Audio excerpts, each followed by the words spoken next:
How to determine the number of chains required for setting up a cutting machine.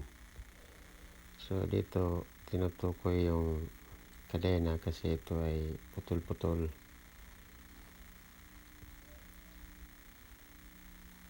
Katulad niyan na nasa picture. So the number of chains required for setting up gas cutting machine to the pipe is expressed as y equals x plus 11, where y is the number of chains required and x is the outside diameter of the pipe in centimeter. So kailangan i-convert.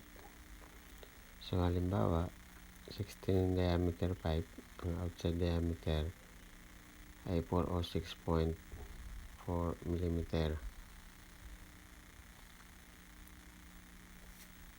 So sa example, yung 406.5, the number of chains required for setting up gas cutting machine, y is equal to x plus 11.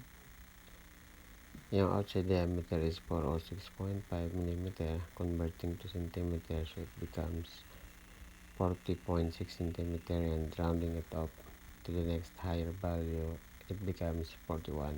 So therefore, y is equal to 41 plus 11 is equal to 52 pieces of chains required.